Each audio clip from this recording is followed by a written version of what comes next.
Jóvenes distinguidos, fíjense. Bueno, agradecerles como siempre, gracias. El día de hoy, bueno, hay muchos temas, hay mucha información. El día de hoy, eventualmente, si es necesario, haremos una segunda ronda, una segunda conferencia en el transcurso de la semana, con independencia de los informes sobre seguridad, con el propósito de profundizar tanto como ustedes estimen necesario en algunos de los temas. Pero comienzo con la agenda. El día de hoy me acompañan aquí el secretario de Hacienda para apoyarnos en el tema de presupuesto, Beatriz Aldaco, que nos va a dar una buena noticia sobre un programa de digitalización, Álvaro Bracamontes, secretario de Gobierno, sobre la designación de la nueva titular del Instituto Sonorense de la Mujer. Comienzo reproduciendo o recordando una nota que sale el día de hoy relacionada: Sonora supera su nivel previo de empleo permanente a la pandemia. Pasa de 600,885 empleos permanentes en febrero de 2020 a 613,932 empleos formales, según la estadística del Instituto del Seguro Social. Segundo punto es la presentación del programa de digitalización de libros de historia de Sonora. Son 46 volúmenes que vamos a digitalizar. Ahorita nos va a dar los detalles Beatriz Aldaco. El objetivo de su digitalización es obviamente su mejor preservación, pero sobre todo su distribución gratuita, en virtud de la posibilidad de subirlos a plataformas digitales. Así es que en este primer tema, mi queridísima Beatriz, por favor. Adelante.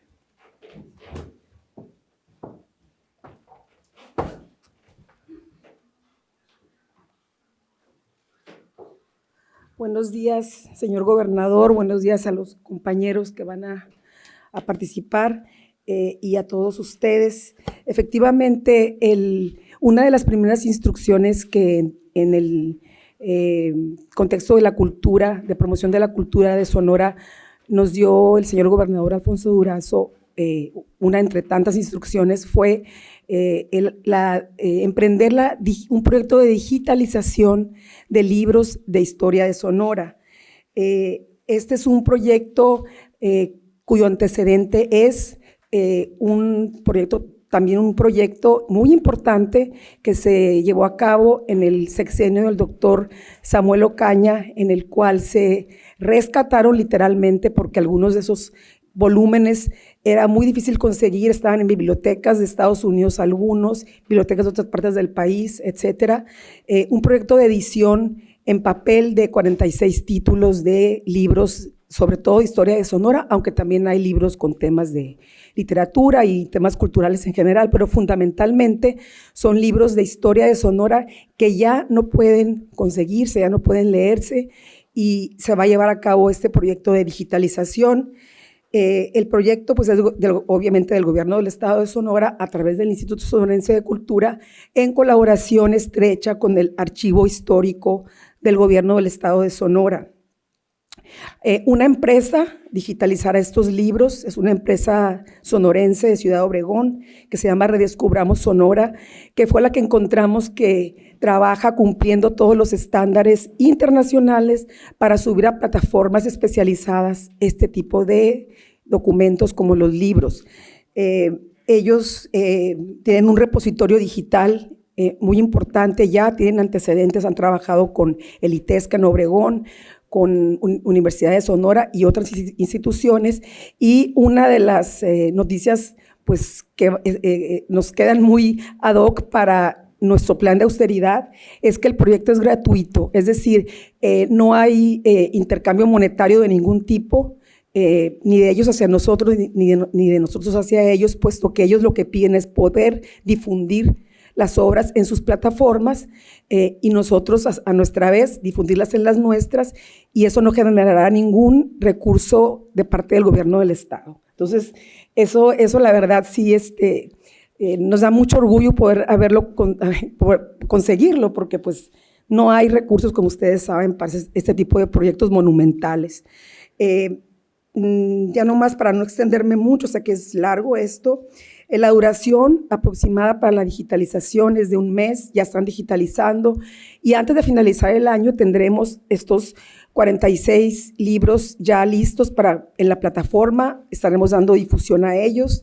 El más antiguo, ya nada más para cerrar, son 2 tomos de 1645, o sea, estamos hablando de libros muy antiguos, que son los de Andrés Pérez de Rivas, Los triunfos de nuestra Santa Fe, luego siguen los del Padre Quino, que son la Crónica de la Pimería Alta, Los favores celestiales del Padre Eusebio Francisco Quino, y otros 2 apasionantes, que son el Diario de las Exploraciones de Sonora de Juan Mateo Mange, Luz de Tierra Incógnita, tiene este subtítulo que yo estoy enamorada de esta frase, Luz de Tierra Incógnita, refiriéndose por supuesto a Sonora, y el otro es la descripción de la provincia de Sonora de Ignacio Pefercon, que es un misionero jesuita. El anterior, Juan Mateo Mange, fue un capitán que vino a explorar estas tierras de Sonora. Traigo aquí mucho más información, pero sé que el tiempo es corto y los compañeros también van a hablar. Traigo toda la lista de los libros que se van a digitalizar para que luego ustedes puedan acceder a ella con mucho gusto. Muchas gracias. Está bien, sí. Gracias. Muy bien. Miren, a ver si podemos poner, si tenemos a la mano el archivo, podemos poner la relación de libros. Es extraordinaria. Y es un trabajo extraordinario. Yo conozco este esfuerzo editorial que se hizo en el gobierno del doctor Ocaña, que se permitió rescatar, como decía Beatriz, un amplio catálogo de libros sobre la historia de Sonora, particularmente, que eran de imposible acceso para un lector común. Disfruté en aquel tiempo esa impresión, porque me permitió acercarme pues a libros que de otra manera hubiese sido imposible. Beatriz ha hecho un gran trabajo, y la mejor noticia de todo esto, 2, es una empresa sonorense y no cobra un solo quinto. Entonces, ¿no tienen la lista acá? ¿Ya? A ver si la pueden poner, nada más para darle un repaso rápido a alguno de los más relevantes libros sobre la historia de Sonora, para quienes la recuerden. Sí, bueno, no, se las van a pasar por supuesto, ¿no? Pero no se alcanza a leer. A ver, algunos libros, La Guerra Apache en Sonora, por ejemplo, Triunfos de nuestra Santa Fe, tomos 1 y 2, La Sierra y el Viento de Gerardo Cornejo. Este no es un libro viejo, pero es un libro extraordinario, particularmente para quienes venimos de la Sierra de Sonora. Crónica Constituyente de Juan de Dios Bojorquez, Obras históricas de Ramón Corral, Apuntes biográficos de Ramón Corral, Álvaro Obregón, 8,000 kilómetros en campaña, Los tiempos de Salvador Alvarado, La Revolución en Sonora, otro Diccionario de Historia, Geografía y Biografía Sonorense de Francisco R. Almada. Este es más un libro de consulta, pero extraordinario. Sonora, Génesis de su soberanía, de Armando Quijada. Eusebio Quino, padre de la Pimería Alta, de Polzer, Charles Polzer, Memorias de don Adolfo de la Huerta. Esas no se consiguen todavía, ¿eh? Y son extraordinarias, son unas memorias extraordinarias de Adolfo de la Huerta. Plutarco Elías Calles, estadista y patriota, Juan Antonio Rubial Corella. Igualmente, si quieren buscar una biografía de Plutarco Elías Calles, hay dos, una de un nieto de él y otra de un autor americano en inglés en las plataformas digitales. Es decir, no hay bibliografía. Álvaro Obregón, caudillo e ideólogo de la Reconstrucción Nacional, de Miguel Palacios. Crónica de la aventura de Roset Bolbón en Sonora, de Horacio Sobarzo. Jesús García, héroe de Nacosari, de Cuauhtémoc Terán. El Quijote de la Revolución, vida y obra de Adolfo de la Huerta, de Carlos Moncada. Crónicas biográficas de Horacio Sobarzo. El viejo Guaymas, de Alfonso Iberri. Ya me fui. No, pues es que me encanta. La cohetera Mi Barrio, de Agustín Zamora. Sonora, de Jorge Rusek. Misiones del norte de Sonora, de Woodard. Crónicas, cuentos y leyendas, de Gilberto Escobosa. 30 años en esto, de Carlos Moncada. Cuentos y leyendas, de Enriqueta de Parodi. Temas sonorenses a través de los simposios de historia. El solar de los silencios, nuevamente Gerardo Cornejo, que yo lo disfruté muchísimo. Las guerras contra los yaquis y mayos, tomo 1 y 2. Historia del estado de Sonora, un clásico de Eduardo W. Villa. Y la historia general de Sonora, los tomos 1, 2, 3, 4 y 5, que fue la edición que preparó el Colegio de Sonora en coordinación, impulsado obviamente por el gobierno del estado, pero esta colección de libros tiene un problema. Son unos tomos impresionantes, muy pesados. Beatriz, por favor. Entonces, ahora la digitalización nos va a permitir, son más maniobrables, y vamos a trabajar también, Beatriz, para actualizar esa historia de Sonora que se quedó en 1985, 1984 debe ser que se salió esta colección de libros en el gobierno del doctor Samuel Ocaña.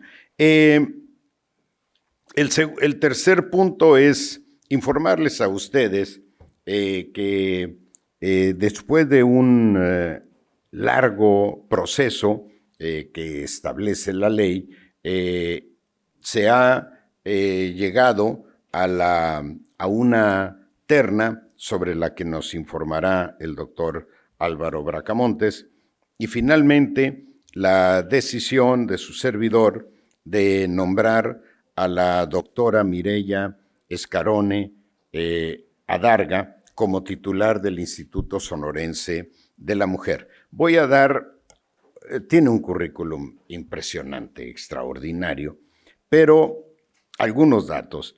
Es doctora en Ciencias Sociales por el Colegio de Sonora. Es maestra en Ciencias Sociales por el Colegio de Sonora. Es licenciada en Sociología por la Universidad de Sonora.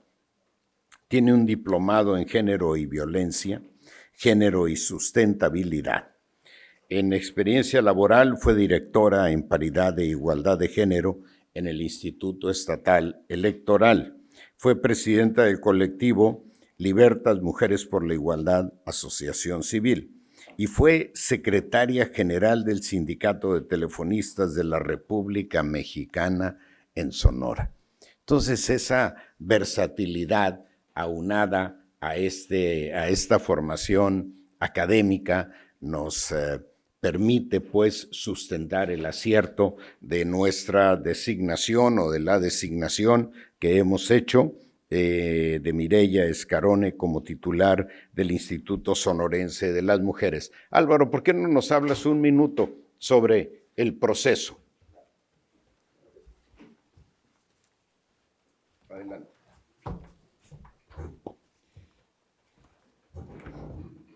Con su permiso, señor gobernador, buenos días a todos. Quería decirles que por primera vez en la historia, en la breve historia del Instituto Sonorense de las Mujeres, el nombramiento de la coordinadora ejecutiva surge de un proceso abierto y participativo. 14 mujeres de excelente trayectoria en la defensa de la equidad de género provenientes de distintas regiones y sectores pudieron inscribirse, participar y observar cada una de las fases establecidas en el proceso de selección. Fue un proceso inédito que inició con la publicación de la convocatoria pública y abierta el 23 de septiembre. Todas las inscritas en este proceso tuvieron la oportunidad de exponer su visión sobre la agenda de género, transmitir su conocimiento sobre los principales problemas que enfrentan las mujeres sonorenses y presentar su trayectoria en entrevistas ante integrantes de la Junta de Gobierno, integrada por la mitad de ciudadanas. Con base a la revisión curricular y de la participación de mujeres inscritas en el proceso de selección, la Junta de Gobierno determinó, como decía el señor gobernador, la terna propuesta al gobernador. Una vez realizada una valoración tanto de la formación académica, trayectoria profesional y compromiso con la agenda de género de las integrantes de la terna, como ya refirió el señor gobernador, tuvo a bien nombrar a la doctora Mireya Escarone Adarga. Además de los atributos académicos que refirieron, Mireya ha destacado también en su labor en el ámbito privado como público, desde donde ha impulsado políticas públicas en materia de equidad e igualdad de género y ha sido una promotora incansable de la igualdad sustantiva. En cuanto a su activismo social, cuenta, como sabemos, con un liderazgo y una participación en organizaciones feministas por más de 40 años, lo que la coloca como un perfil sólido en cuanto a las necesidades que requieren las mujeres sonorenses para satisfacer la agenda de las mismas. No está de más reconocer y agradecer a la participación de todas las mujeres que atendieron la convocatoria. Todas son valiosas para Sonora. Estoy convencido, eso nos lo ha comentado el señor gobernador, estoy convencido de que la doctora Mireya Escarone sabrá incorporar sus probados talentos a las urgentes tareas que demandan las mujeres de Sonora. Es todo, señor gobernador. Muy bien. Gracias. Bueno, como saben, el tema de la agenda de la mujer, particularmente el de violencia de género, es uno de los más sensibles y será ya responsabilidad de la doctora Escarone apoyar al gobierno para su debida atención. También participaron mujeres valiosísimas, pero finalmente la designación debe recaer en alguien. Sin embargo, es mi interés aprobar el talento, la formación, el compromiso del resto de mujeres que participaron en este proceso, en otras tareas del gobierno del Estado, si eventualmente es su interés. El otro punto, finalmente, el tema final es el tema de presupuesto. Doy algunos datos generales y luego le pediremos a Omar del Valle que nos apoye con un panorama de mayor precisión. Primeramente, el presupuesto presentado asciende a 66.940 millones de pesos contra 67.707 del gobierno anterior. Es un presupuesto caracterizado por varias condiciones. Primero, es un presupuesto austero. No vamos a gastar en lo superfluo absolutamente en nada, ni un solo quinto, como lo he dicho en otras ocasiones, en jolgorios, absolutamente no. Es un presupuesto eficiente porque vamos a gastar mejor. Es un presupuesto responsable porque no vamos a gastar lo que no tenemos. Es un presupuesto estabilizador porque no tiene absolutamente ningún déficit. No hay contratación de deuda, absolutamente nada. Y esto es lo que hace una diferencia y muy importante respecto a presupuestos anteriores. El esfuerzo financiero del gobierno del Estado asciende a 5,100 millones de pesos. Yo hablaba de un ahorro de 4,500. Asciende a 5,100 millones de pesos distribuido de dos maneras. 2,300 millones de pesos de ahorro en gasto y 2,800 millones de pago a financiamientos y pasivos. Cero deuda, cero incremento a impuestos existentes y cero creación de nuevos impuestos. El presupuesto, creo que lo fundamental es el presupuesto social más grande en la historia de la entidad. El 63.5% de este presupuesto se enmarca en los conceptos definidos como gasto social. Adelanto, a algunos les parecerá poco el gasto para inversión, pero les comento lo siguiente. Por ejemplo, aquí no viene contemplado el compromiso del presidente para renovar todos los puertos fronterizos y para modernizar el puerto de Guaymas, para sacar las vías de ferrocarril de Nogales. En el caso de Guaymas, en una estimación gruesa, la inversión ascenderá a 3,000 millones de pesos. En el caso de Nogales, la modernización del periférico del corredor fiscal, de las aduanas y la reubicación de las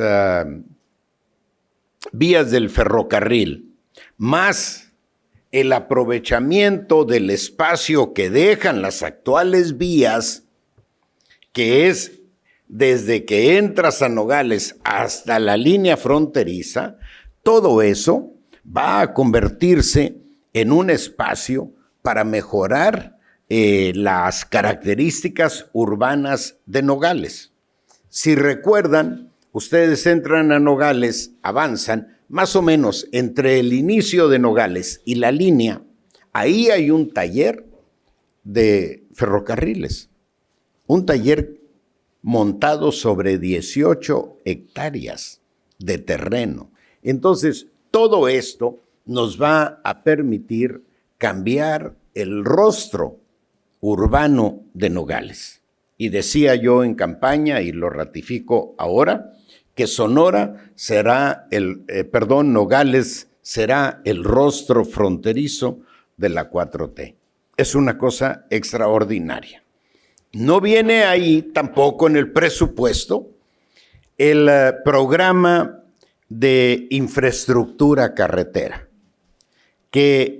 cuya autorización tengo ya del presidente de la República para concesionarlo. Y lo vamos a presentar en su momento con autoridades de la Secretaría de Comunicaciones y Transportes, porque estamos en los detalles técnicos. Pero les adelanto lo siguiente: el periférico de San Luis Río Colorado, periférico de Sonoita. En el caso de Sonoita está la renovación de la aduana, renovación total, más la construcción del bulevar Benemérito de las Américas, que va a venir de la aduana y va a desembocar en la carretera que comunica que llega a Puerto Peñasco. En paralelo, se va a construir una carretera de 4 carriles, concesionada. Se preserva, obviamente, sin cuota de cobro, la actual, y la concesionada tendrá una cuota, obviamente, de recuperación, pero será una carretera de 4 carriles que, en conjunto, la modificación de la aduana con la construcción del bulevar y la nueva carretera de 4 carriles, nos va, estimamos, reducir las colas de 4, 5, 6 kilómetros que se hacen en los fines de semana largo, reducirlas a 15, 20 minutos máximo, a 200 metros. Esto es una cosa extraordinaria para la economía de Sonoita y para la economía de Puerto Peñasco. Luego viene el periférico de Caborca. ¿Les ha tocado cruzar Caborca últimamente? Bueno, pues se llevan 1 hora sin perder la carretera, pero la carretera cruza por la ciudad y no tienes opción. Atraviesas toda la ciudad, te vas hasta Pitiquito, Altar, o sea, 1 hora te echas de zona conurbada, un periférico. Luego está el periférico de Navojoa. Y creo que ahí termina sí, estoy hablando de memorias, ahí termina la infraestructura concesionada. Vamos a hacer una carretera de 4 carriles de manera progresiva de Hermosillo a Quino, pero eso va a ser con recursos ya presupuestales del gobierno del estado y del gobierno federal, y la ampliación de la carretera de Yécora a Tecoripa, para convertirla, como ahora está la carretera de de Imuris a Cananea, que es una carretera que tiene 3 carriles de manera alterna, a veces carriles de rebasamiento le llaman, a veces del lado izquierdo, a veces de ida, a veces de venida. Pero se me estaba olvidando, una carretera concesionada de 4 carriles de Imuris a Cananea, que le vamos a sacar en el trazo la vuelta a toda la parte de la sierra. Por supuesto, preservamos la carretera que se tiene actualmente libre de paga, pero la carretera concesionada sí tendrá una cuota de recuperación. Y se me pasaba de Tecoripa, una carretera concesionada de Tecoripa a Guaymas, de tal manera que en lugar de venir de Yécora a Hermosillo y luego regresarte al sur a Guaymas, vamos a tener esta carretera concesionada de más o menos 100 kilómetros. Y con ello vamos a reducir en 2 horas 30 minutos la carga o el tiempo para llegar de Chihuahua a Guaymas. Y esto nos va a permitir, junto con la modernización del puerto que va a incorporar la construcción de 2 muelles, el dragado del puerto y la construcción de instalaciones adecuadas para la recepción de gente, de cruceros, de aduanas, etcétera, etcétera. En el puerto de Guaymas, vamos a presentar luego los detalles, hay un terreno contiguo de más o menos 20 hectáreas, propiedad de Comisión Federal de Electricidad, donde estaba ahí una termoeléctrica que tiene 20 años sin uso. El presidente López Obrador ha autorizado sumar esas 20 hectáreas que son oro molido en el puerto a todo el plan de modernización del puerto. Y luego, afuera de la administración portuaria está un terreno propiedad de Fonatur, que está también desocupado. Son alrededor de 7 o 8 hectáreas que también son oro molido en el puerto. Bueno, todo ello se integra al proyecto de modernización y va a ser una cosa extraordinaria. Guaymas tiene un problema muy serio de drenaje. El del agua está por resolverse, el drenaje. Hace unos días firmé una declaratoria de emergencia, pero en realidad no es una solución de fondo, es para salir del paso. Le vamos a meter mano a fondo al drenaje de Guaymas, porque no tendría sentido la modernización del puerto si los servicios urbanos básicos no están en funcionamiento óptimo. Bueno, no quiero abusar de la generosidad del presidente, y ya se me hacía demasiado plantearle que el drenaje entrara en la modernización del puerto, pero pues con toda la pena del mundo vamos a hacer el planteamiento y vamos a hacer las gestiones para que efectivamente convirtamos a Guaymas en un puerto moderno. Vienen dos muelles y 2 grúas de las más modernas estimamos, nuestro proyecto es que en el transcurso de 3 años podamos mover 2 millones de toneladas de carga anuales. Actualmente se mueven 200,000 toneladas. Lo he dicho en otras ocasiones, el grano del sur de Sonora sale por Mazatlán. Los carros de la Ford salen por Mazatlán. Se van desde aquí, desde Hermosillo, por tierra hasta Mazatlán. Cuando tenemos, y van a India, a China, a Japón, a países de la cuenca del Pacífico, cuando deberían de salir por Guaymas. Yo les digo, nada más con el grano y con los carros de la Ford, cumplimos la meta de 2 millones de toneladas al año. Nada más con eso. Entonces, creo que me quedo corto, pero no quiero morderme la lengua más adelante. Prefiero incrementar la meta a una cifra mayor. Mi estimado Omar, creo que yo ya con esto, bueno, no está tampoco incluido, viene un plan de justicia para los seres. No está tampoco incluido. Este plan incluye agua, drenaje, caminos de comunicación entre Punta Chueca y Desemboque, instalaciones de educación. Estamos viendo cuál es la modalidad, porque Punta Chueca tiene 400 habitantes, entonces no es fácil sostener una instalación educativa para tan poca población. Estamos buscando la modalidad, pero agua, educación, salud y vías de comunicación. Eso va a incluir el plan de justicia para los seris. No está tampoco incluida en la inversión el plan de recuperación de la infraestructura de salud.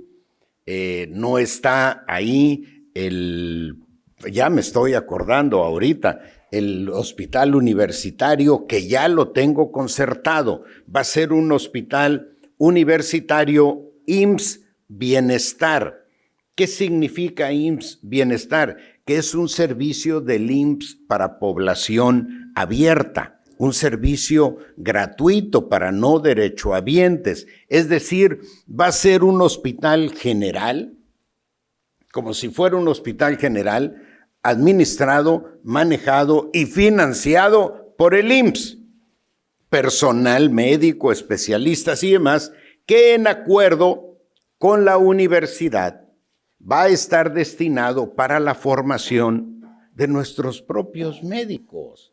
Jóvenes especialistas. Sonora tiene un déficit impresionante. De memoria les diré que son 460 especialistas el déficit en el Estado. Necesitamos formarlos. Y ese va a ser el espacio natural en acuerdo con la universidad. Y así vamos a ir acomodando poco a poco las piezas para que las cosas nos salgan bien. El apoyo, el programa de inversión, modernización del puerto de Guaymas, más la modificación de la frontera, si incluimos las vías del ferrocarril, va a ser una inversión en el transcurso de un año y medio, 2 años a más tardar, de 8 o 10 mil millones de pesos. Entonces va a ser excepcional. Jóvenes, eso no viene en el presupuesto. Omar, y luego ya. No sé cómo tienes dudas, no me lo explico.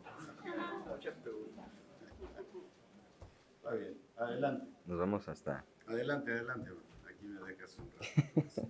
Adelante. ¿Cuánto tiempo tengo? Bueno, antes que nada, muchas gracias, muy buenos días.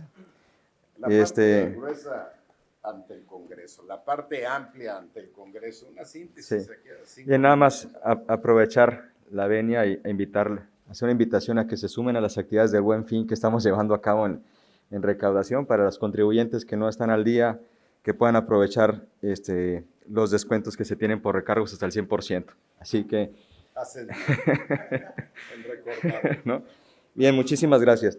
En temas menos serios, miren, el tema del presupuesto, como bien lo comentó el gobernador, el presupuesto que se presentó el día de ayer en tiempo y forma al Congreso son 66,940 millones de pesos. Efectivamente, es un presupuesto menor al proyecto presentado y autorizado en 2021.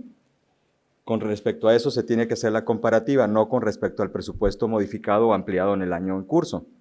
Es con respecto al proyecto autorizado del 2021, donde se llevan a cabo esta disminución. ¿Por qué la disminución o por qué es un presupuesto menor? Particularmente porque no se están incorporando fuentes de financiamiento extraordinarias, como son fuentes de deudas de corto plazo, ni tampoco financiamientos vía proveedores, que son fuentes tradicionales que del 2015 al 2020, incluso 2021, se estuvieron aplicando para financiar las necesidades de gasto corriente y gastos de inversión que tiene el Estado.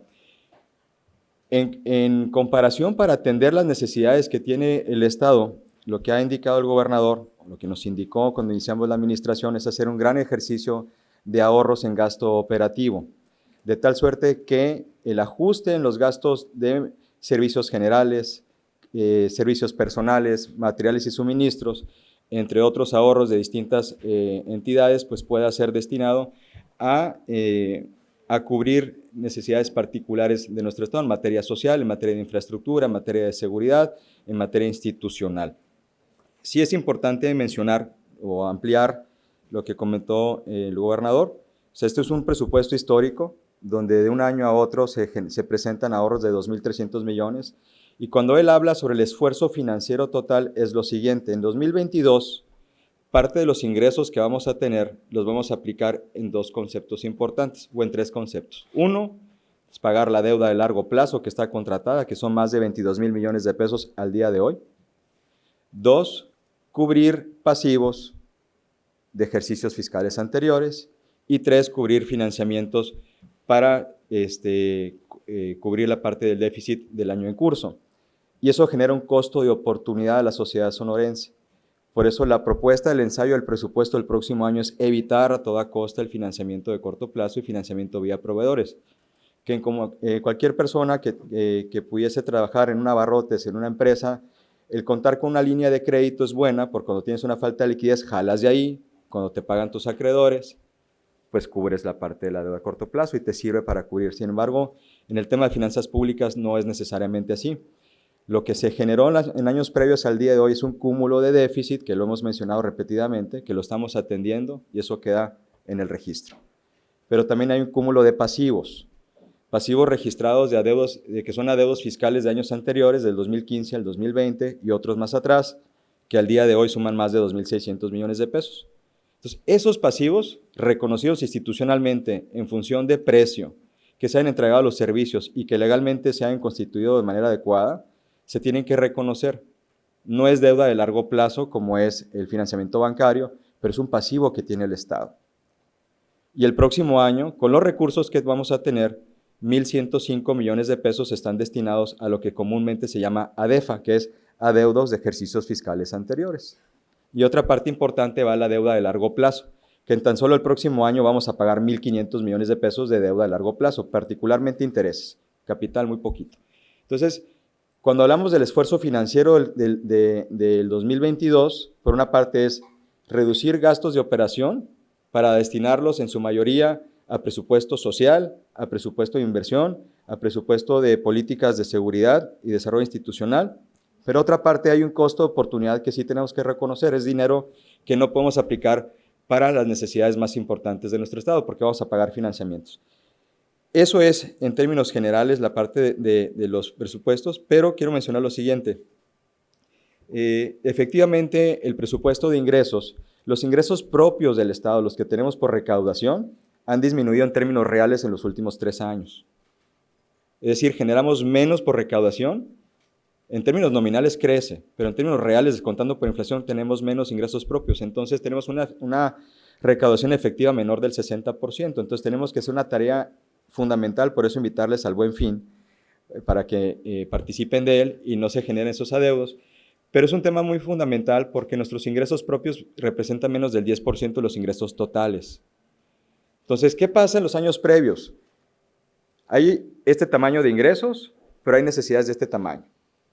Bueno, se incrementan los ingresos vía financiamientos y vía proveedores, pero eso genera déficit y pasivos. Y se va haciendo una bolsa tan grande como la que les hemos explicado desde el principio de esta administración. No hay nuevos impuestos, se mantienen los incentivos fiscales del impuesto sobre la nómina para el sector agropecuario, no se incrementan los impuestos, se actualizan en términos reales algunos derechos por temas de inflación, pero en la parte de egresos sí es importante mencionarles que históricamente el presupuesto del próximo año vamos a pagar menos de 5,000 millones de pesos de deuda. Y la intención es que los años subsecuentes cada vez el pago al capítulo de deuda sea menor y que podamos destinar ese recurso para lo que realmente importa en nuestro Estado y que se vea efectivamente ahí. ¿Cómo lo vamos a hacer? Nos ha indicado el gobernador tener mayor control sobre el gasto. Desde luego hay contingencias que pasan en el curso de un año, como cuando se pierden demandas de carácter administrativo o civil, que le imponen al Estado un costo que no estaba realmente previsto. Eso se tiene que trabajar, entre otros temas, pero un punto importante es la reducción o liberar al Estado de utilizar más de 5,000 millones de pesos para el pago de la deuda de diferentes aspectos que cubran la deuda pública. Con relación al financiamiento de corto plazo, que no se está contemplando para el próximo año, comentarles un dato muy importante. Entre el 2015 y el 2020, pues aproximadamente 20,990 millones de pesos fueron contratados de deuda de corto plazo, que se fueron liquidando, pero es un costo de oportunidad si realmente no lo ves observado en la inversión efectiva, en las transferencias sociales y el desarrollo del Estado, de tal suerte que si se tuvo esa deuda de corto plazo más la deuda de largo plazo, ¿cómo es posible que los ingresos del Estado no crezcan? Significa que no hay inversión, que no genera empleos, que no se generan impuestos sobre la nómina y que tenemos cada vez menos ingresos. Entonces, ese es un punto muy importante. Tan solo en el 2018 el saldo de deuda de corto plazo rondaba los 3,000 millones de pesos. Al 2020 eran 1,831 que se liquidaron en este año. Entonces, cuando hablamos de temas de financiamiento tenemos que ser muy cuidadosos y es una plática que tenemos con el Poder Legislativo de cómo vamos a estimar los ingresos totales del próximo año en función de esos ahorros que estamos teniendo y ya la carga financiera que traemos hacia el próximo año. Bien comentó el gobernador, pudiéramos sobre el presupuesto social más grande de la historia, se puede medir año con base a lo que es el Consejo Nacional de Armonización Contable, las cuentas que se caracterizan en materia de desarrollo social, y como ya amplió el gobernador sobre los apoyos específicos para el Estado, que no están en el presupuesto. Un punto importante es la construcción de un sistema de almacenamiento, un acueducto en la comunidad de la etnia yaqui de 1,080 millones de pesos, etapa 1. Eso es un tema muy importante. La continuación de la carretera Agua Prieta-Bavispe, 748 millones de pesos. Y también es importante reconocer los subsidios federales que se aportan para la educación media superior, que suman casi los 2,300 millones de pesos. Entonces, en el complemento de los ejercicios federales, no es que vaya a ser recurrente, siempre dependamos de ello, sino el ejercicio que queremos hacer el próximo año es incrementar la recaudación a través de tener una base mucho más competitiva, con buena información, con sistemas de información que estamos conveniendo con autoridades federales y que nos permita incrementar nuestros ingresos propios, lo cual es benéfico para obtener mayores participaciones hacia años subsecuentes. Eso en términos generales, y ahorita podemos entrar a preguntas y respuestas, particularmente quienes hayan cubierto su buen fin ya. Irán Rodríguez, después Javier Villegas. Irán.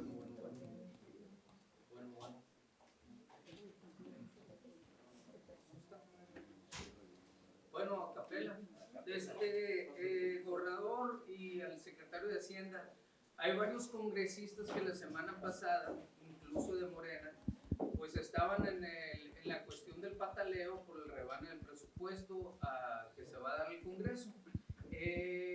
Estuvieron haciendo pues ese acto y la pregunta es cómo va la propuesta, así se va a dar, no se le va a cambiar absolutamente ninguna coma o si va a haber pues alguna negociación ahí con los congresistas. Esa es una.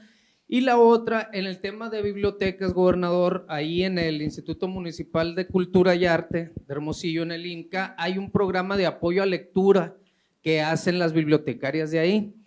Entonces, ahorita que comenta la directora del instituto, por medio de ese programa se hacen lecturas a niños en diferentes áreas. La pregunta es si hay manera de retomar ese programa o un programa alterno para escuelas estatales, para apoyar a la lectura a los niños. Y la otra que a lo mejor parecerá chiste, ¿usted cree que dentro del presupuesto 2022 para el Congreso haya la posibilidad de mandar a los diputados a clases de lectura? Porque la verdad es que leen pésimo todos y pues es vergonzoso para el Estado que los diputados lean de esa manera. A ver si pueden ponerle unos 500,000 pesos. Bueno, miren, a ver, nosotros tenemos una comunicación muy estrecha, intensa con el Congreso y siempre nos ponemos de acuerdo, respetamos sus puntos de vista, pero sobre todo respetamos sus decisiones. Consecuentemente, el Ejecutivo propone y el Congreso dispone, y lo que disponga el Congreso respecto al presupuesto será obviamente respetado por el gobierno del Estado. Lo que mencionas respecto al presupuesto del Congreso nos preocupaba restringirlo de tal manera que pudiéramos poner en riesgo el cumplimiento de obligaciones elementales del propio Congreso con sus trabajadores. Ese fue un tema que estuvimos platicando. Quien mejor conoce sus necesidades es el propio Congreso, pero yo estoy seguro que junto con todo el gobierno del Estado, al igual que en el resto del gobierno de la administración pública estatal, las y los diputados van a realizar también un gran esfuerzo presupuestal y van a hacer su contribución importante a esta meta de ahorros que nos estamos planteando de 5,100 millones de pesos.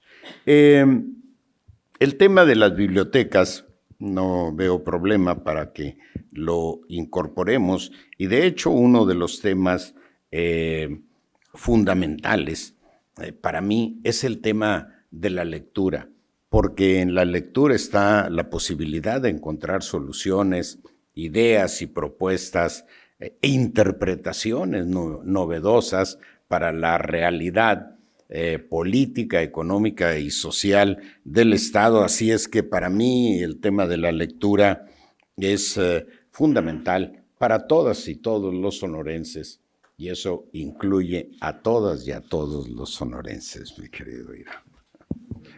Muy bien. Javier Villegas, después Lorena Martínez. Sí, gobernador, en relación a...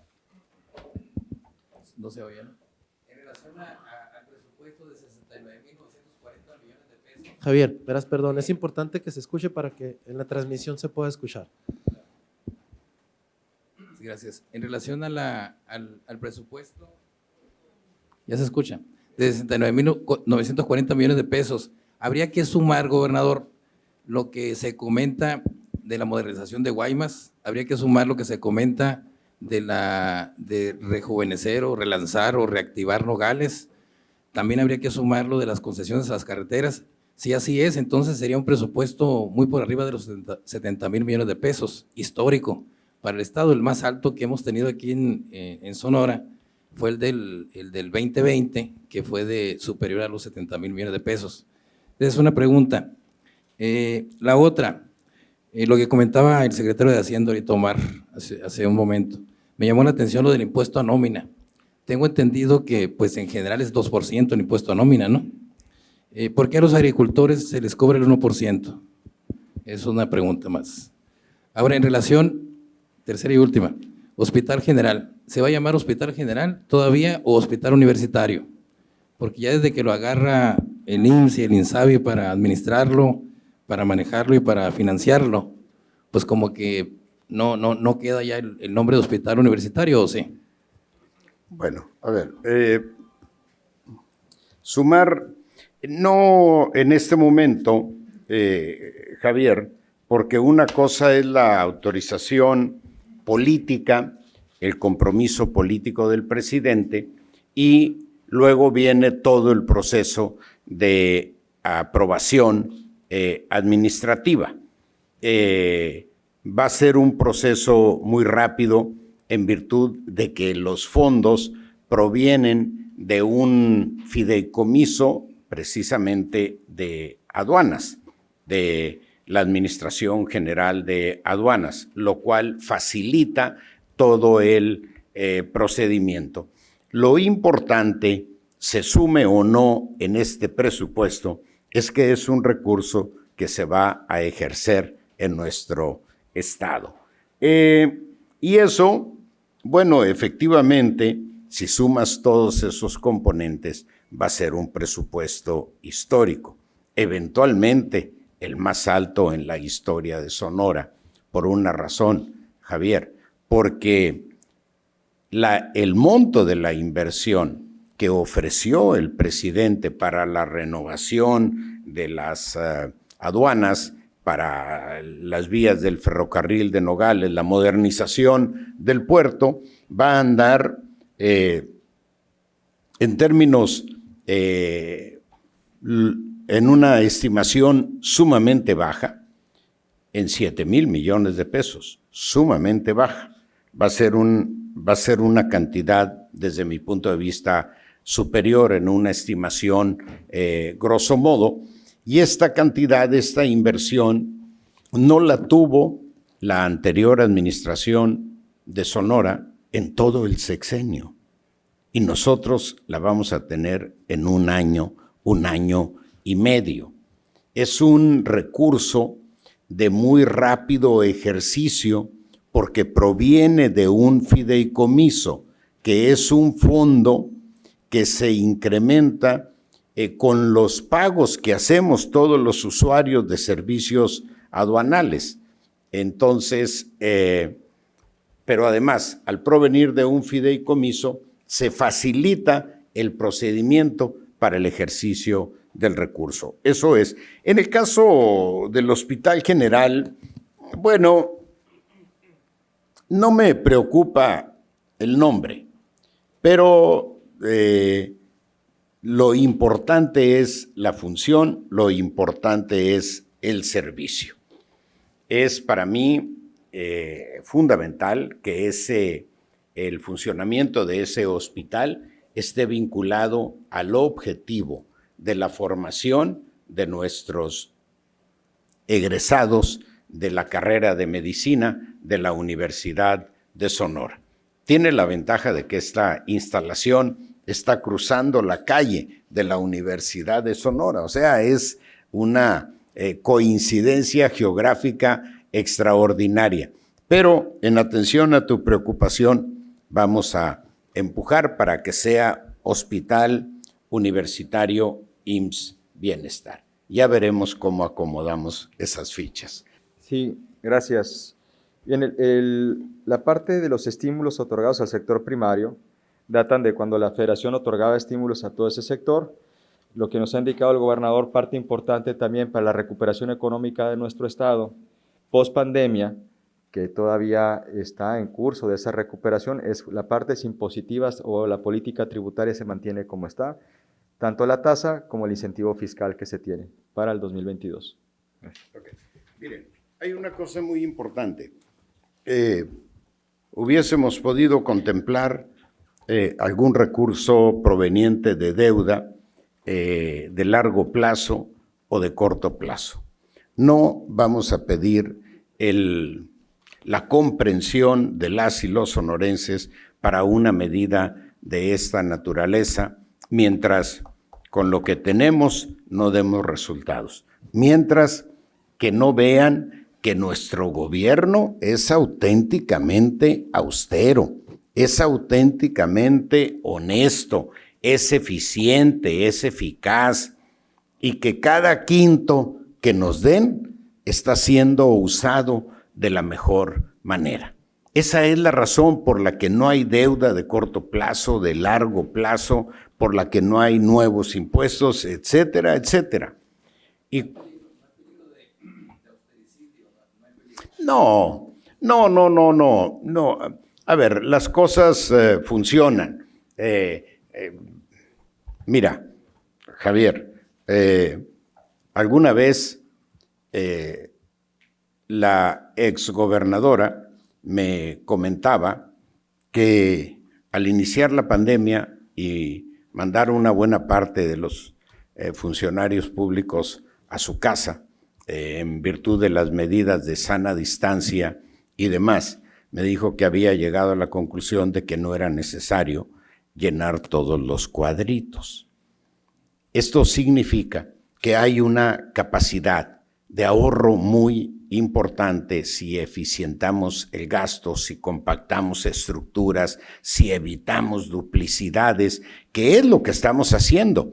Ahora, ya planeamos, pero cuando te vas metiendo a las entrañas, que vas encontrando nuevas oportunidades de ahorro. Y una vez que las aprovechemos al 100%, si es necesario para alguna cosa, le diremos a la gente, a ver, para esto, autorízame 10 millones, autorízame 20, autorízame 50.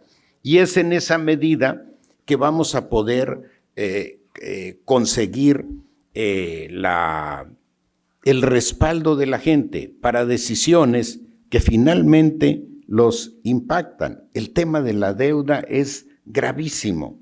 Imagínense cuánto es el servicio de deuda, 1,500 millones de pesos anuales. O sea, es casi el doble del monto de la inversión que se ha realizado en el transcurso del año. Pues simple y sencillamente no puede ser. Yo aspiro, en el peor de los casos, a dejar el monto de la deuda en cuando menos $1 menos. $1 menos.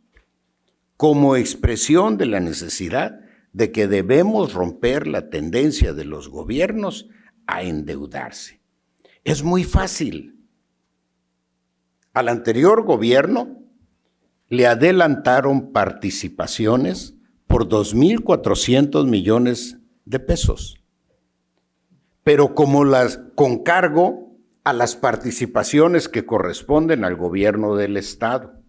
Pero como los adelantos en las participaciones tienen que cubrirse a más tardar el último día del año del ejercicio, el último día de diciembre, pues a este gobierno, a mi administración, le están descontando de participaciones 487 millones de pesos mensuales.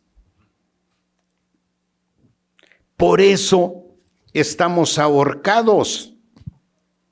Por eso no podemos hacer gran cosa y vamos saliendo adelante. Imagínense si contáramos con 487 millones de pesos, si no nos estuvieran descontando lo que corresponde a los adelantos que dieron al gobierno, a la administración anterior, pues no tendríamos que andarle extendiendo la mano a nadie. Por eso tengo confianza no solo en que vamos a salir adelante, sino en que vamos a tener capacidad para hacer cosas que no se hicieron con el mismo recurso. En enero ya no van a estar descontándonos los 487 millones de pesos.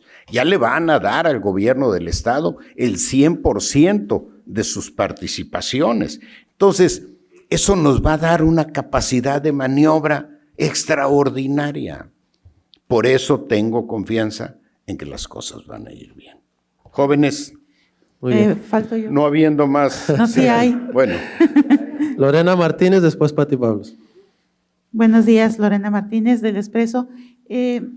¿Dónde? Otra vez Cajeme vuelve a estar a nivel nacional por la cuestión de que hubo 7 muertos ayer y el fin de semana también fue un fin de semana muy violento. Esa sería una. La otra, en la conferencia del presidente, usted mencionó que ya no se le iba a dar a la Policía Estatal de Seguridad Pública, ya no se iban a contratar sí. el personal que se iba a contratar y eso se iba a pasar a la Guardia Nacional. ¿Esto qué quiere decir? ¿Se va a dejar desprotegida nuevamente a la Policía Estatal de Seguridad Pública?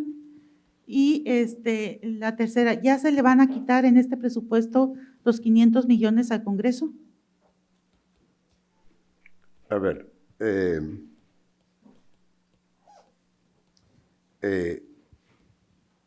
bueno, el fin de semana, efectivamente, domingo y lunes fue un fin de semana difícil en Obregón. Nuevamente se dispararon a 8 el número de homicidios. En la información preliminar que tenemos, destacan antecedentes penales, penas de prisión, etcétera, etcétera, en algunos de los que fueron asesinados. Esto no los inculpa por sí solo, pero orienta la investigación en general, no en todos los casos, en general, rumbo a una eventual vinculación con grupos y demás. Esa es la información preliminar. En el caso de la contratación, yo hablé durante campaña de la contratación de 1,000 elementos, nuevos reclutas para la Policía Estatal de Seguridad Pública, y así lo planteamos inicialmente en el presupuesto. Sin embargo, el presidente, que no lo contemplamos, no lo mencioné, el presidente dice, no contraten, no recluten nuevos elementos, si no tienen recursos, mejor yo apoyo con una presencia adicional hasta por 1,000 elementos, una presencia adicional de la Guardia Nacional, y dio ahí instrucción. Esto significa que cuando menos este año no contratemos para destinar, no forzar tanto el presupuesto. Ahora, ¿qué vamos a hacer? No vamos a dejar de reclutar y preparar, aunque no contratemos para la Policía Estatal. Primero, para relevar a los que se van, pero también a nivel municipal hay plazas que no están cubiertas y que se van a cubrir con estos reclutas. Así es que la convocatoria o el reclutamiento de 250 nuevos elementos que ya está en curso, ese sigue como lo teníamos programado, con la diferencia de que ya no entrarán al 100 a la policía estatal, de que se podrán ir a policías municipales que también requieren de personal.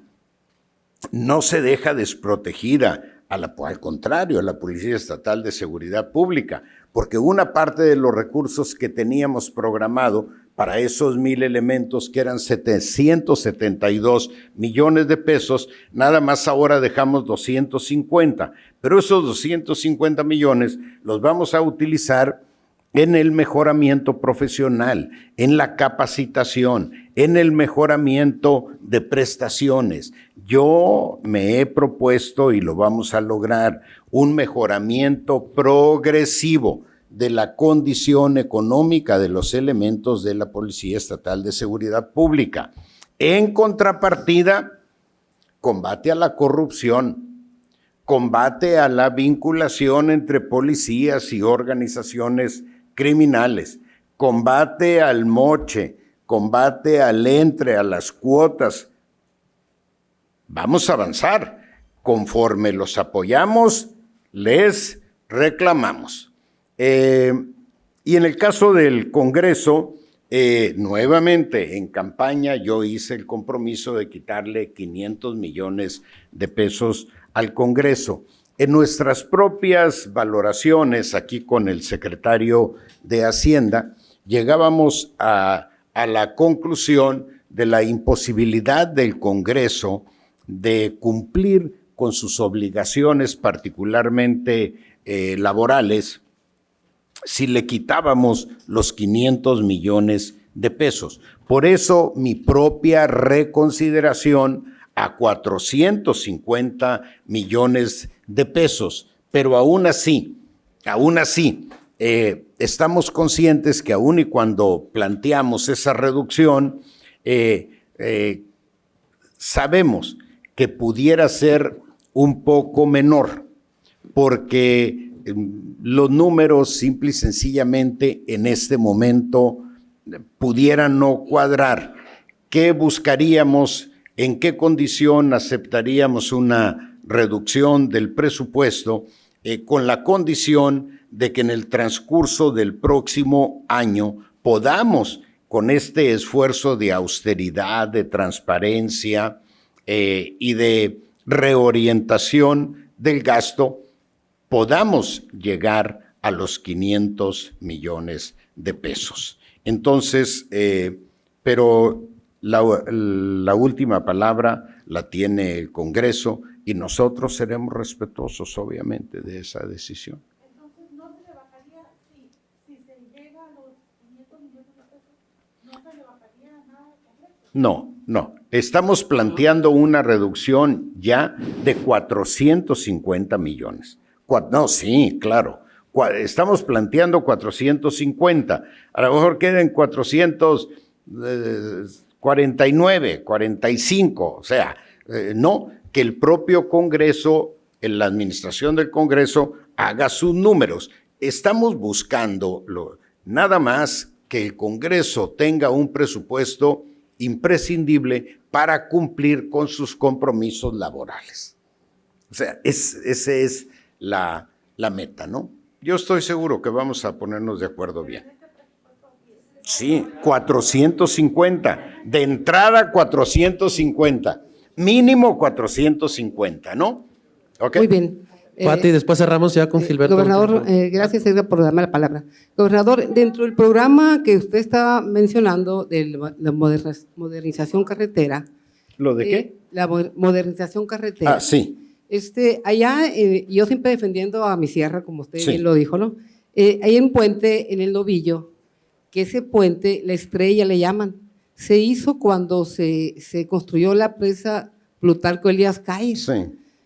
Pregunta a la gente que si cuándo, en esta nueva administración de la Cuarta Transformación, cuándo va a mandar al secretario de Infraestructura a revisarlo, porque ha de saber que ahí pasan muchos camiones de carga, de ganado, de laja, algunas minas, y dice la gente que retumba por abajo. No ven que hayan ido en anteriores administraciones a dar una revisadita, que si cuándo le da un diagnóstico, porque antes de que suceda algo lamentable, ¿no? Esa es una cuestión. Ok. La otra, cuando vino el presidente, ahora recientemente, creo que usted ya lo invitó a la sierra, a Yécora. Sí. Pues le informo que hay una petición que le hace la gente del municipio de Zaguaripa. Hay una comunidad que se llama el Tacupeto, el Valle de Tacupeto, que ahí, señor gobernador, hay una placita donde hay 5 columnas en homenaje a varios próceres de la historia de México. Está la columna del general José Esteban Coronado, que de ahí nacieron. Cosme Hinojosa, que fue el creador del correo. Está Gilberto Valenzuela, que fue secretario de gobierno y fue candidato a la presidencia. 2 generales, Belisario y Juan Antonio García, que si invitara al presidente, creo que iba a estar encantado de ir, porque el general José Le Esteban gusta Coronado, la historia. le encanta. José Esteban Coronado, el general, fue uno de los hombres de confianza de Benito Juárez, y ahí nacieron, de ahí salieron, pues. Entonces, creo que sí le iba a agradar al presidente ir ahí, ¿no? Ok. Y darle una remoladita a la plaza, las columnas están deterioradas, y esa es la petición que le traigo de la gente de la comunidad del Valle de Tacupeto. Gracias, gobernador. Ok, a ver, en el caso del puente, le pido aquí regístralo al ingeniero Heriberto Aguilar, que hagan una revisión técnica, que envíe a sus ingenieros y que hagan una valoración. En el caso, sí, efectivamente, el presidente habló de que iríamos a la sierra, mencionó a Yécora y no conozco todavía el recorrido ni la fecha. Y podría, en la ruta, pudiésemos incorporar a Valle de Tacupeto.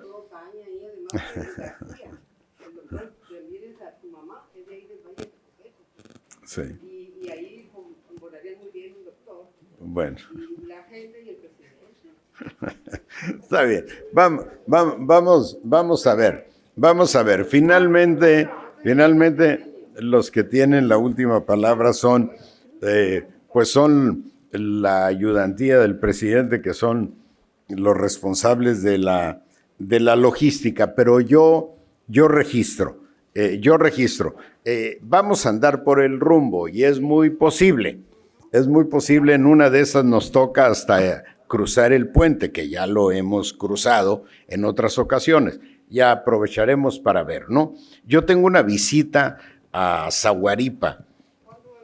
Ya salimos del presupuesto, ya salimos de la integración del gobierno, traigo pendiente el tema del Listezón, que lo voy a ver ahorita saliendo de esta reunión, en fin, ahorita mi prioridad es echar a caminar todas las áreas al 100, de tal manera que yo pueda administrar mi tiempo en visitas a las poblaciones, porque verán ustedes cómo nutren, cómo te informan. La gente te dice sus problemas y los ha padecido tanto tiempo que también ha diseñado soluciones, también ha diseñado. Entonces, por eso es que sirve muchísimo estos recorridos. Voy a ir a Zaguaripa, voy a ir a Arivechi. En Arivechi particularmente tenemos programado, por ejemplo, un parque solar. Voy a recorrer los 40 municipios a donde vamos a meter los parques solares, que van a ser inversiones pequeñas, pero que para la gente van a representar mucho, porque la generación, el valor de la energía generada, se le vende a CFE y eso lo descuenta del recibo y va a ser en general de toda la población, es decir, estamos hablando de alrededor del 50% de reducción en el valor del recibo, es decir, es un impacto extraordinario. Entonces, voy a hacer todo eso, pero necesito cerrar estos capítulos. Ahorita tengo el de Listezón y ahí vamos con cada una de las áreas poniéndolas al 100, está el Instituto de la Mujer, el Gabinete de Seguridad, la verdad es que está funcionando muy, muy bien. Esto no significa que no se presenten hechos de violencia, significa que la capacidad de respuesta del gobierno es cada vez mejor en el ámbito de la seguridad, ¿no? Bueno, adelante, lo registro. Gracias, gobernador. Gilberto Armenta. Buenos días. Gracias. Para complementar nada más la pregunta de Lorena ahorita, si el proyecto de la Guardia Estatal, gobernador, sigue siendo un proyecto en firme, con el anuncio que hizo pues el presidente de que el dinero que se podría destinar para eso va para la Guardia Nacional. Y también este fin de semana, gobernador, se hizo una polémica con un programa municipal que lo llamaron Policía a Bordo, que supuestamente la Dirección del Transporte lo había suspendido de un día para otro. Ya dio algunas declaraciones Lirio del Castillo ahí de que no habían sido ellos. Mi pregunta en ese sentido es si las direcciones estatales deben trabajar en coordinación con las policías municipales cuando de seguridad se trate, en este caso a los usuarios del transporte. Y la última, gobernador, mencionó ahorita en su presentación del presupuesto, y lo dijo usted así, que fuera jolgorios, y viene diciembre y sus posadas. La pregunta es si entonces es un mensaje a toda la estructura de gobierno de que se abstengan de esos festejos navideños que pues año con año se hacían, a excepción de estos años no pasados, pero solo por lo de la pandemia. A ver, comienzo con este último punto. Se cancelan los jolgorios, salvo aquellos que tengan un beneficio social. Por ejemplo, si vamos a tratar de empujar el turismo en la sierra, pues tenemos que acreditar esos eventos anuales, como decía la Feria Talabartera en Moctezuma, pues tenemos que meterle jolgorio, tenemos que apoyar con jolgorio, con música, con promoción, hasta que la propia consolidación del evento dé para salir adelante por sí solo. En ese tramo lo vamos a apoyar. El tema de las posadas, el tema de las cobijas, el tema de despensas, el tema, todo eso lo vamos a continuar. No son soluciones de fondo, pero en tanto la solución de fondo es generar empleo justamente remunerado. Pero en tanto eso sucede, hay gente que tiene hambre. Y lo digo sin que nos pongamos colorados, porque hay hambre.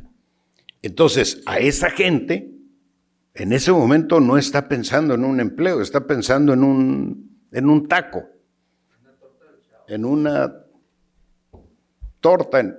Bueno, vamos a continuar con esos programas sociales. Y no solo vamos a continuar, los vamos a reforzar, particularmente en el sur del estado, que entre paréntesis no están contemplados los caminos para vincular a las comunidades indígenas del sur del estado con carreteras, que son tramos de 2, 3, 4, 5 kilómetros. También ya está aprobado el programa por el presidente. Ya estamos trabajando en eso. Entonces, hay comunidades que están a 3, 4, 5 kilómetros de una población que tiene carretera. Y yo entiendo el valor de eso. En el caso de la carretera de Agua Prieta, Bavispe, imagínense, desde 1970 está el proyecto. Nada más que cuando llueve son 6 horas, 7. Y cuando no llueve, pues son 5. O sea, 5 es una ganga. Nada más que va a quedar a 1 hora y media, 1 hora 45 de Agua Prieta. Tucson va a quedar a 3 horas y media, 3 horas 45. Claro que nuestros paisanos que ahora viven en Tucson, en Phoenix, se van a venir y van a dinamizar la economía de esos pueblos. En una segunda etapa, ya me metí en cosas pero pues me tocaste el rumbo.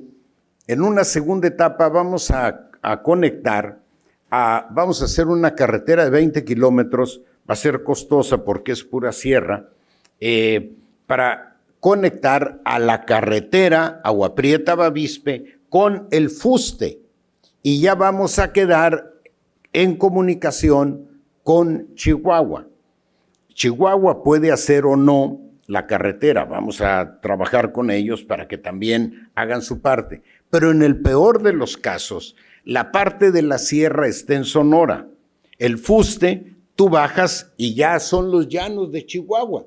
Son llanos planos que hay problemas cuando llueve y en el invierno la nieve, que también, pues, ahí sí dificulta la comunicación. Pero vamos a hacer eso, porque yo tengo mucho interés en el fortalecimiento del puerto de Guaymas. Y el puerto requiere comunicación con Chihuahua, porque es la salida natural de toda la producción de Chihuahua.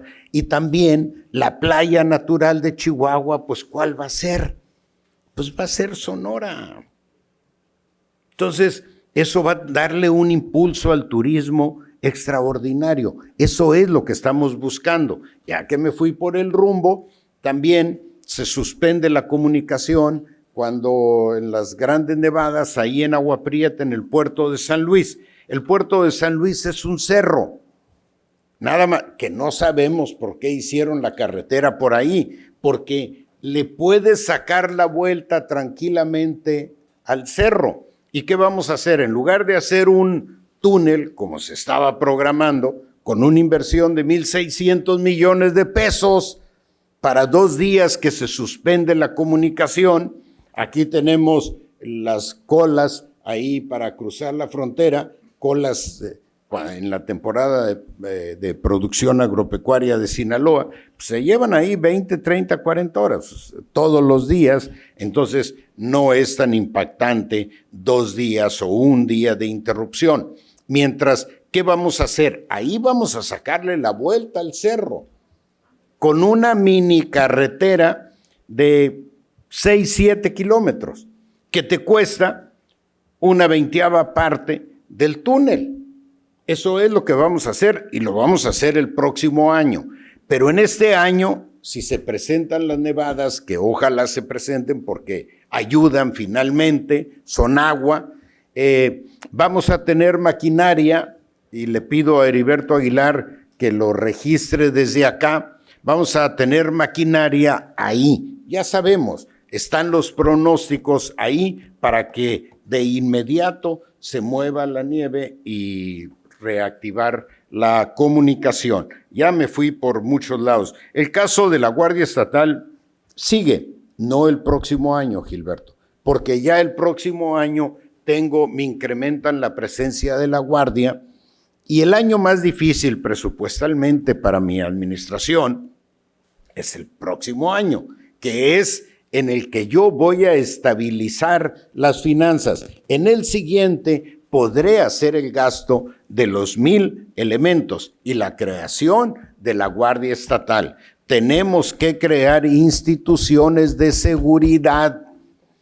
Así como no nos gusta decir que hay hambre, no nos gustará decir que necesitamos crear instituciones.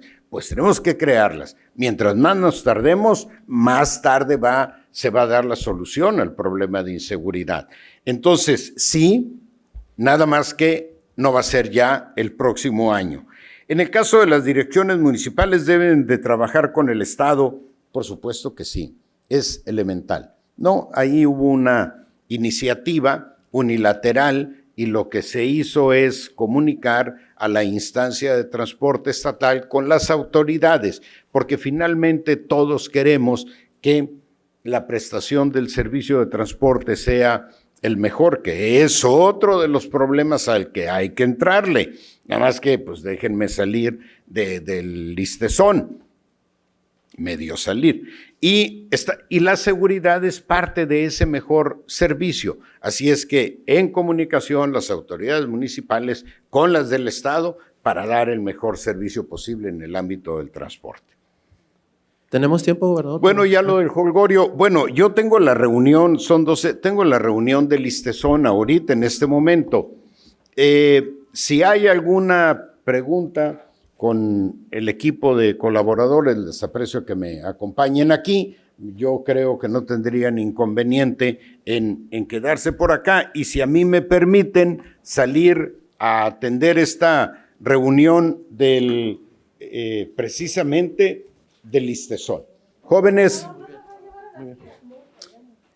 nos organizamos. Mira, es un poco complicada la logística, pero encantado de que hagamos un programa rotativo, ¿no? Que según las poblaciones de su interés, y que haya transmisiones como esta, porque sí es mi interés también en tener conferencias de prensa a las poblaciones a donde acudo, porque aun y cuando aquí hay información, esta información es relacionada con el Estado en general, y a las poblaciones les interesa su problemática, la problemática local. Entonces también atenderlas, porque es ahí donde se enriquece la visión y las soluciones. Jóvenes, aprecio. Gracias.